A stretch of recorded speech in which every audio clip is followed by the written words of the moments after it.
So we're all starting to get back to work now, and things are starting to reopen in the economy.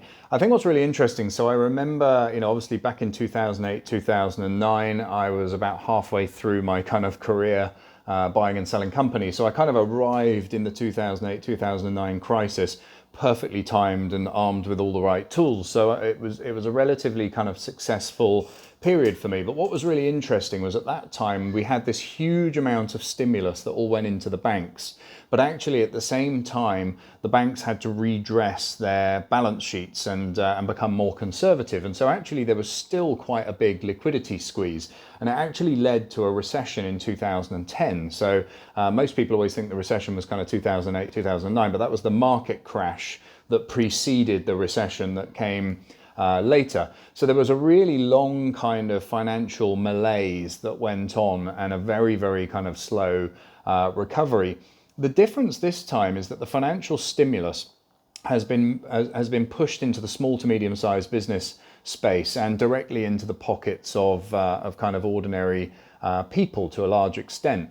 So in the UK, for example, you have these bounce back loans, and what's really interesting about the bounce back loan is it's pretty much £50,000 of free money to small to medium sized businesses. Now, I've been in the small to medium sized business space for a couple of decades now, bought and sold tons of companies in that arena, and have been involved in that community my entire career. And I can tell you that a huge percentage of those businesses have never seen £50,000 all at once.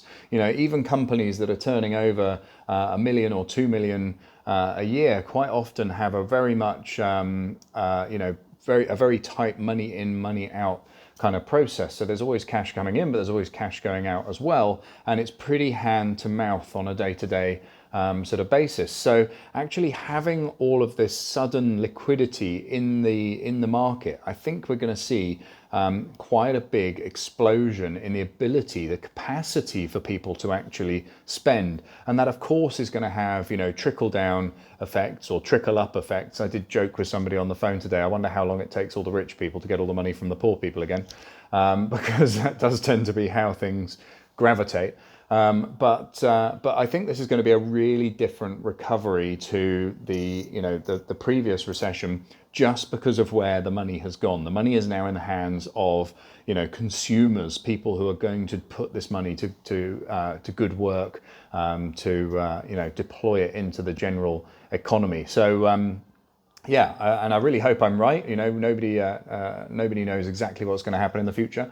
But if we do get that big bang of fiscal stimulus finding its way into the general economy, because the general economy is cash starved most of the time, then I think this could bode really, really well for the recovery into the second half of 2019, and then obviously of 2020, and obviously into 2021. So I think we could see a really strong economy out of the other side of this. So let's just keep watching and see what happens.